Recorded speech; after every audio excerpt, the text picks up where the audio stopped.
ഇന്ന് വളരെ ടേസ്റ്റി ആയിട്ടുള്ള ഒരു റെസ്റ്റോറൻറ്റ് സ്റ്റൈൽ ചിക്കൻ കറിൻ്റെ റെസിപ്പിയാണ് ചെയ്യുന്നത്.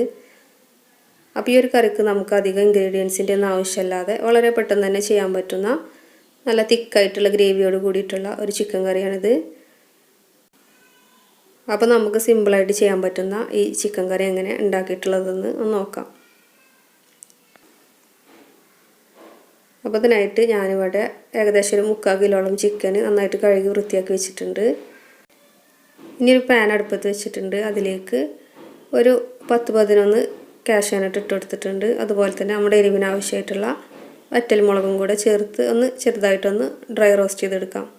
അപ്പോൾ ഏകദേശം ഒരു 1-2 മിനിറ്റ് മതിയാവട്ടെ. ഒരു ലോ ഫ്ലെയിമിലിട്ട് ഇതൊന്ന് ചെറുതായിട്ടൊന്ന് റോസ്റ്റ് ചെയ്തെടുക്കാം.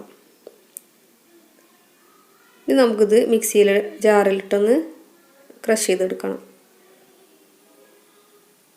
അപ്പോൾ ഇത് നന്നായിട്ട് ഇതുപോലെ ഒന്ന് ക്രഷ് ചെയ്ത ശേഷം നമുക്കിതിലേക്ക് 2 മീഡിയം സൈസിലുള്ള തക്കാളി എടുത്തിട്ടുണ്ട്. അതുപോലെ മിക്സിയിലേക്ക് ഇട്ട് നന്നായിട്ടൊന്ന് പേസ്റ്റ് ആക്കി എടുക്കാം. അപ്പോൾ വെള്ളമൊന്നും ചേർക്കാതെ വേണം നമ്മൾ പേസ്റ്റ് ആക്കാനായിട്ട്. ഇനി നമുക്ക് കറി ഉണ്ടാക്കാനായിട്ട് ഞാനൊരു പാൻ അടുപ്പത്ത് വെച്ചിട്ടുണ്ട്. അതിലേക്ക് 2 ടേബിൾ സ്പൂൺ എണ്ണ ഒഴിച്ച് കൊടുത്തിട്ടുണ്ട്. ഇനി അതിലേക്ക് നമ്മൾ ചേർത്ത് കൊടുത്തിട്ടുള്ളത് നന്നായിട്ട് കൊത്തി അരിഞ്ഞ ഒരു മീഡിയം സൈസിലുള്ള സവാളയാണ്. ഇനി ഒരു ടീസ്പൂൺ ഇഞ്ചി വെളുത്തുള്ളി പേസ്റ്റും കൂടെ ചേർത്ത് നന്നായിട്ടൊന്ന് ഇളക്കിയ ശേഷം അടച്ച് വെച്ച് ഉള്ളി നന്നായിട്ട് വെന്ത് വരുന്നത് വരെ ഒന്ന് വേവിച്ചെടുക്കാം. അപ്പോൾ നമ്മൾ സവാള എടുക്കുന്ന സമയത്ത് നന്നായിട്ട് തന്നെ കൊത്തി അരിയാൻ നോക്കണം കേട്ടോ. അങ്ങനെ ആകുമ്പോൾ നമ്മൾ കറിക്ക് നല്ല ടേസ്റ്റ് കിട്ടുള്ളൂ.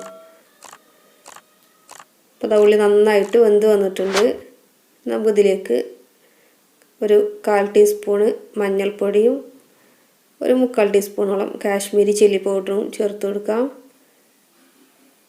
അപ്പോൾ നമ്മൾ വറ്റൽമുളക് ചേർക്കുന്ന സമയത്ത് നമുക്ക് അത്ര ഒരു കളർ കിട്ടില്ല.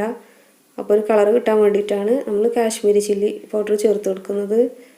ഇത് നന്നായിട്ടൊന്ന് ഇളക്കി കൊടുത്ത ശേഷം നമുക്കിതിലേക്ക് അരച്ച് വെച്ച ആ പേസ്റ്റ് ഒന്ന് ചേർത്ത് കൊടുക്കാം. ഇനി ഇതിൻ്റെ പച്ചമണം മാറുന്നത് വരെ ഒന്ന് ഇളക്കി കൊടുത്ത ശേഷം നമുക്കിതിലേക്ക് ക്ലീൻ ചെയ്ത് വെച്ച ചിക്കൻ ഇട്ട് കൊടുക്കാം.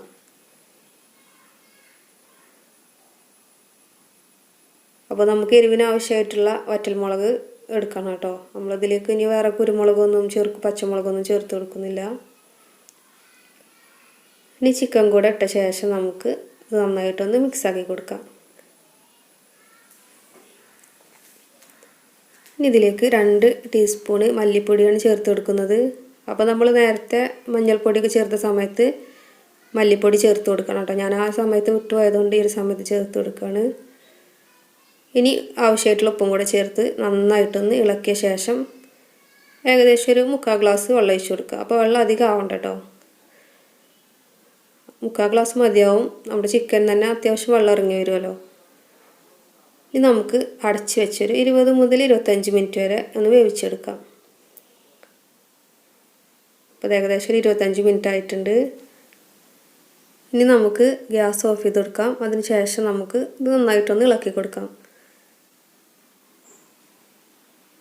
ഇനി ഇതിലേക്ക് നമ്മൾ ചേർത്ത് കൊടുക്കുന്നത് ഒരു 1/2 ടീസ്പൂണ് ഗരം മസാലയാണ്.